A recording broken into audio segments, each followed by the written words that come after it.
Hello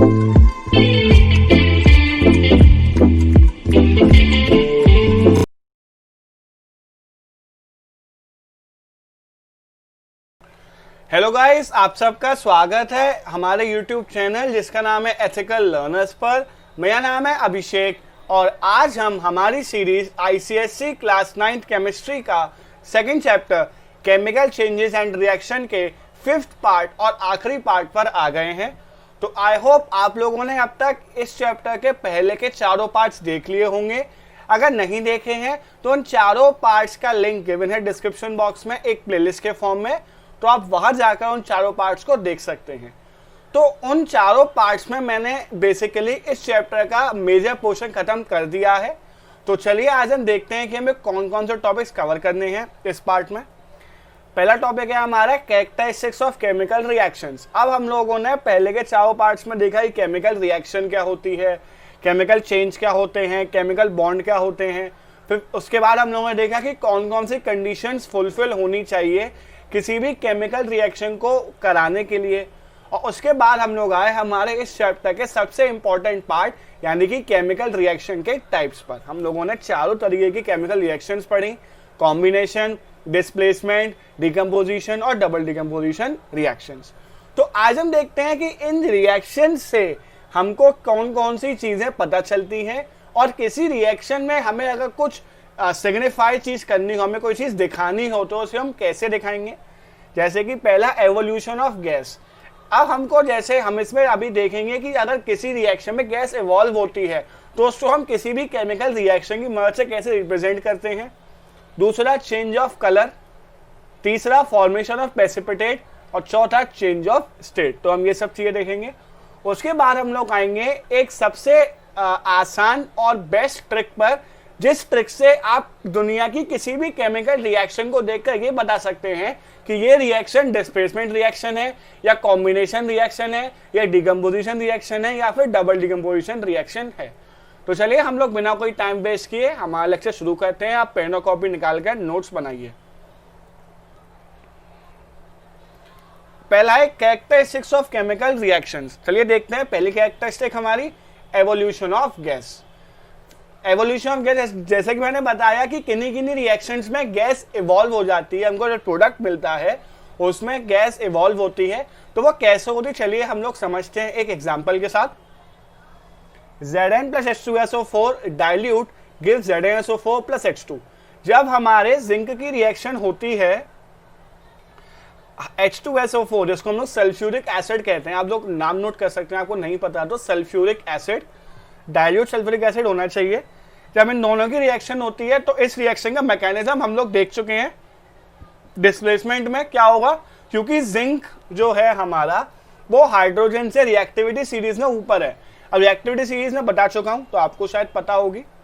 तो क्योंकि zinc hydrogen से ऊपर है तो वो क्या करेगा, हाइड्रोजन को यहाँ से जिंक रिमूव कर देगा, यहाँ से हटा देगा और क्या बना लेगा, जिंक का सल्फेट बना देगा और हाइड्रोजन गैस इवॉल्व होगी।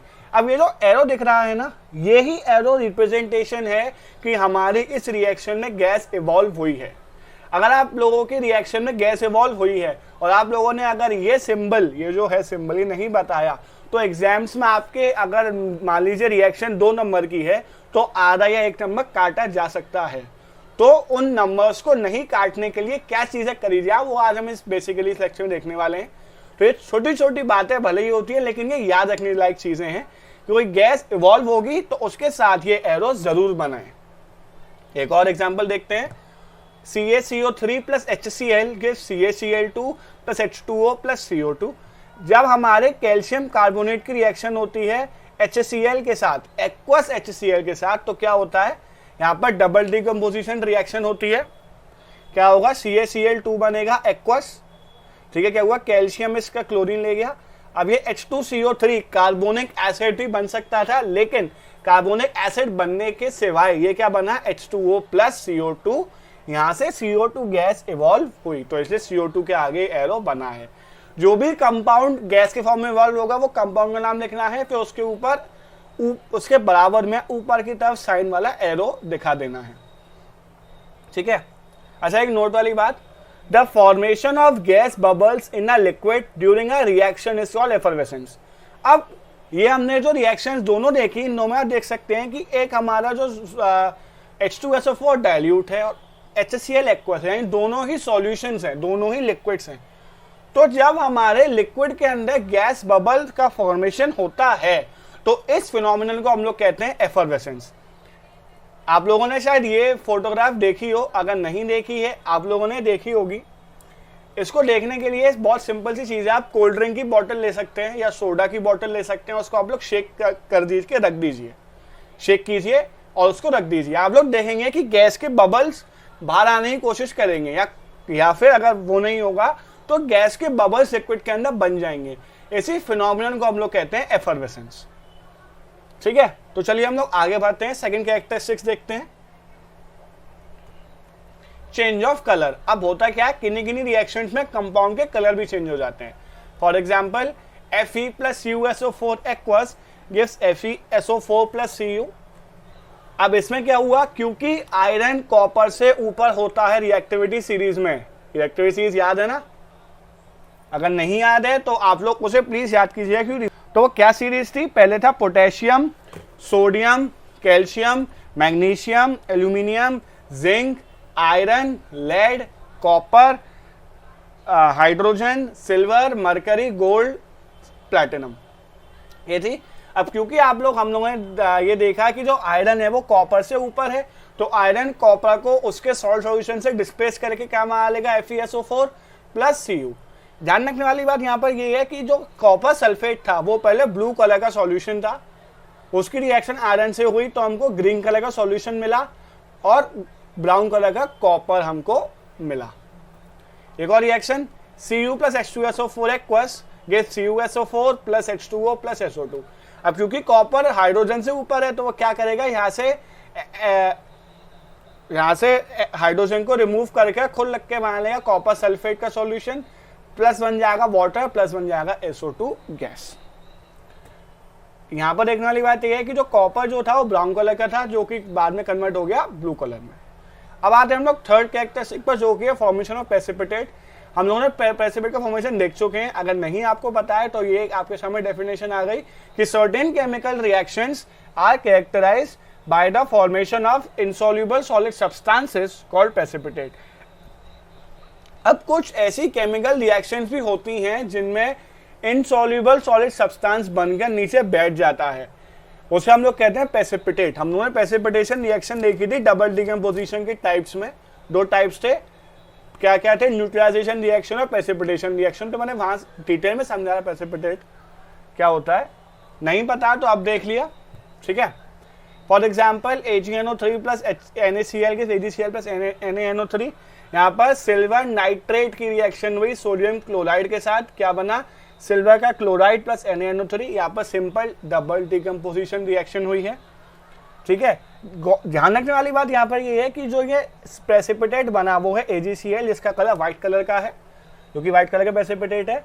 और प्रेसिपिटेट को दिखाने के लिए हम लोग कंपाउंड के बराबर में ये एरो बना देते हैं, ठीक है। कुछ ऐसा होता है प्रेसिपिटेट, एक्वस सॉल्यूशन था NaNO3 का, मान लीजिए एक्वस सॉल्यूशन है, ये नॉर्मल एग्जांपल ब्लैक कलर का, आप लोग इसको व्हाइट प्रेसिपिटेट, तो होगा क्या, प्रेसिपिटेट यहाँ पर नीचे आकर बैठ जाता है, कुछ इस तरीके से बनेगा वो किसी बीकर में।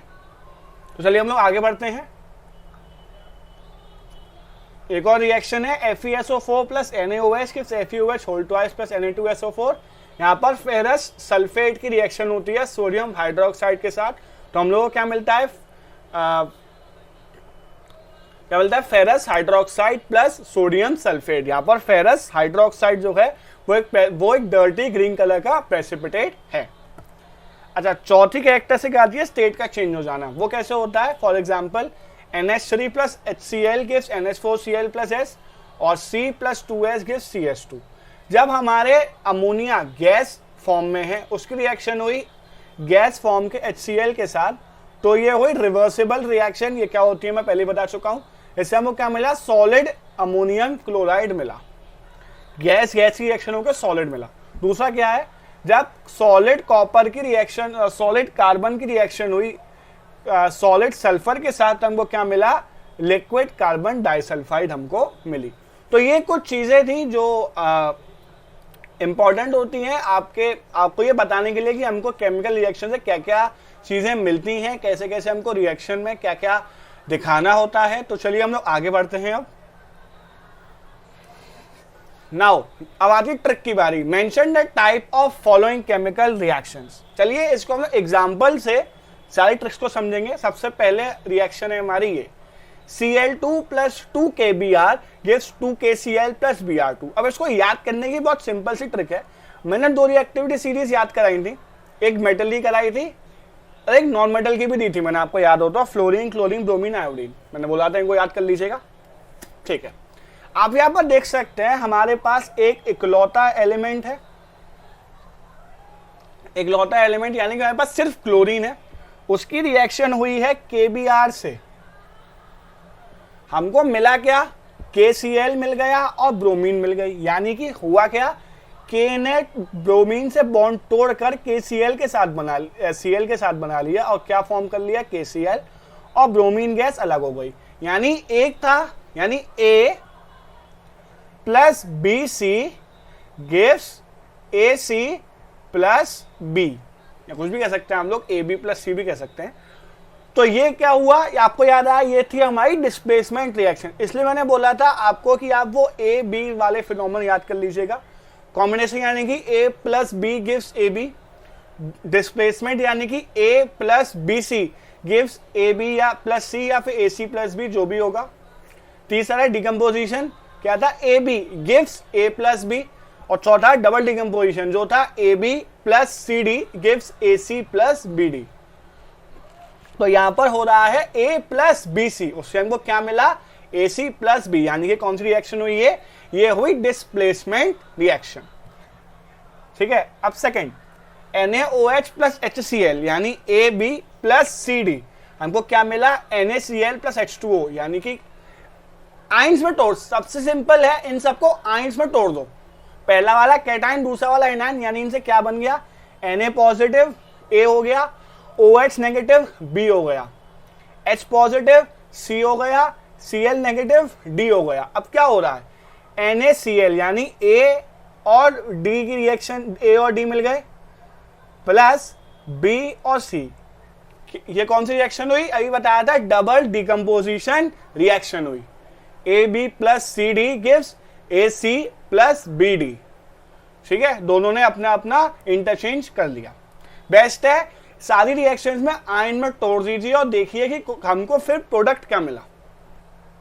Next 2HgO gives Hg plus O2। ये तो बहुत ही सिंपल है, एक चीज टूट रही है यानी decomposition reaction, AB gives A plus B।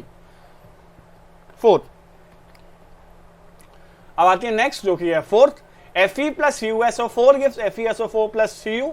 ये कौन सी रिएक्शन है, ये क्या है, A है हमारा Fe, B है हमारा Cu2 प्लस, C है हमारा SO4 2 नेगेटिव, क्या बना, FeSO4, यानी A और C मिल गए और B अलग हो गया। तो क्या हुआ, ये A plus B C gives AC plus B, यानी कि डिस्प्लेसमेंट रिएक्शन, ठीक है। Next PbO2 plus SO2 gives PbSO4। अब देखिए कॉम्बिनेशन और डिकम्पोजिशन बहुत सिंपल है। अगर लेफ्ट हैंड साइड में दो थे जुड़े, राइट हैंड साइड में एक हो गया, यानी कि कॉम्बिनेशन, जैसे कि ये है। अब हमने थर्ड एग्जांपल देखा था, क्या था, एक था टूटा था 1 से 2 में, यानी कि टूट गया डिकम्पोजिशन। कॉम्बिनेशन डिकम्पोजिशन में दिक्कत नहीं हो, दिक्कत आती है डिस्प्लेसमेंट और डबल डिस्प्लेसमेंट में देखने में। तो वो आपको याद रखना है क्या, कि आइंस में तोड़ दो और फिर देखो कि क्या बन रहा है। सिक्स्थ है हमारा 2KClO3 case 2KCl plus CO2, यानी कि एक A है वो टूट गया B और C में, तो क्या बन गया, डिकम्पोजिशन रिएक्शन। ये भी, ये क्या है, 2CO plus O2 gives 2CO2, ये हो गया कॉम्बिनेशन रिएक्शन। अच्छा, ये लास्ट रिएक्शन आप बताइएगा, ये रिएक्शन हम लोग बहुत बार देख चुके हैं। AgNO3 plus NaCl gives AgCl plus NaNO3। जल्दी से याद कीजिए ये रिएक्शन हमने कहां देखी है, याद कीजिए। चलिए एक छोटी सी हिंट देता हूं, कुछ याद आया, हाँ भैया याद आ गया। क्या, अभी पीछे देखा है, प्रेसिपिटेट का फॉर्मेशन हुआ है। अच्छा, प्रेसिपिटेट कहाँ बनती है? प्रेसिपिटेशन और न्यूट्रलाइजेशन हम लोगों ने पढ़ी थी डबल डिकम्पोजिशन रिएक्शन में, यानी रिएक्शन कौन सी हुई? Double decomposition reaction. तो इसी के साथ हमारा ये chapter chemical changes and reaction खत्म होता है। आई होप आप लोगों को इस चैप्टर में कोई भी डाउट नहीं होगा और आपको इस चैप्टर पढ़ने में पूरा मजा आया होगा। चलिए रिवाइज कर लेते हैं हम लोगों ने आज कौन कौन से टॉपिक्स कवर किए। आज हम लोगों ने देखा कि केमिकल रिएक्शन की कैरेक्टरिस्टिक्स क्या होती हैं। फिर हम लोगों ने एक सबसे बेस्ट और इजीएस्ट ट्रिक देखी किसी भी केमिकल रिएक्शन को डिस्टिंग्विश करने के लिए कि वो किस टाइप की केमिकल रिएक्शन है। तो अब हम आएंगे हमारे सीबीएसई वाले भाइयों के लिए सेकंड चैप्टर लेकर जो कि होगा एटम्स एंड मॉलिक्यूल्स। फिर हम लोग आईसीएससी वालों के लेके आएंगे थर्ड चैप्टर यानी कि वाटर। तो रही बात नोट्स की, तो the language of chemistry chapter के नोट्स, न्यू नोट्स और केमिकल चेंजेस एंड रिएक्शन के नोट्स की लिंक गिवन है डिस्क्रिप्शन बॉक्स में। तो आप वहां जाकर उन नोट्स को डाउनलोड कर सकते हैं, उन्हें पढ़ सकते हैं। लेकिन मैं हमेशा एक बात कहता हूं, वो नोट्स आपको जब भी काम आएंगे जब आपने मेरी ये वाली सीरीज को पूरा अच्छे से फॉलो किया होगा। मैंने जो जो चीजें समझाई हैं वो आपने अच्छे से समझी होंगी। अगर आप डायरेक्ट नोट्स पे आएंगे तो आपको कंपैरेटिवली समझ में कम आएगा, लेकिन अगर आप पहले इन लेक्चर्स को देखने के बाद उन नोट्स पर आएंगे तो आपको ज्यादा समझ में आएगा। तो अगर आप इस चैनल पर नए हैं तो हमारे चैनल को सब्सक्राइब कीजिए और बाकी के वीडियोस को देखने के लिए देखते रहिए हमारे YouTube channel ethical learners. Bye.